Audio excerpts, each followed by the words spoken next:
এবারের বন্যায় ত্রিপুরা রাজ্যে এখনো পর্যন্ত 22 জনের মৃত্যু হয়েছে, 2 জন নিখোঁজ রয়েছেন এবং 2 জন আহত হয়েছেন। বন্যায় ক্ষয়ক্ষতির পরিমাণ 5,000 কোটি টাকা ছাড়িয়ে যাবে বলে আশঙ্কা। সবচেয়ে বেশি মৃত্যুর ঘটনা ঘটেছে দক্ষিণ জেলায়। সেখানে বন্যার কারণে 15 জনের মৃত্যু হয়েছে এখনো পর্যন্ত।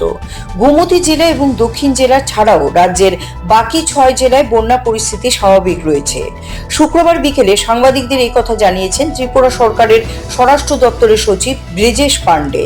তিনি আরও জানান, গোমতী এবং দক্ষিণ জেলা ছাড়া রাজ্যের বাকি জেলাগুলিতে উদ্ধার কার্য বন্ধ করে দেওয়া হয়েছে।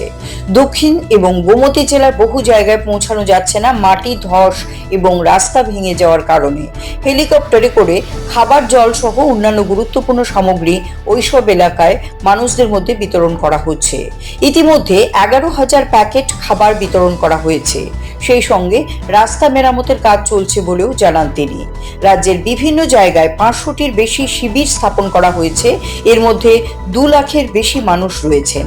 দুদিন ধরে বৃষ্টি না হলেও আবহাওয়ার পূর্বাভাস বলছে আগামী 2-3 দিন বৃষ্টি হতে পারে। তাই রাজ্য সরকারের তরফে সতর্ক নজরদারি করা হচ্ছে। বিপর্যয় মোকাবিলা বাহিনী পর্যাপ্ত পরিমাণে রাজ্যে রয়েছে এবং এর মধ্যে কয়েকটি টিম এখনো কাজ করে যাচ্ছে। সব মিলিয়ে এবারের বন্যায় রাজ্যের ক্ষয়ক্ষতির পরিমাণ 5,000 কোটি টাকার বেশি হবে বলে আশঙ্কা করা হচ্ছে।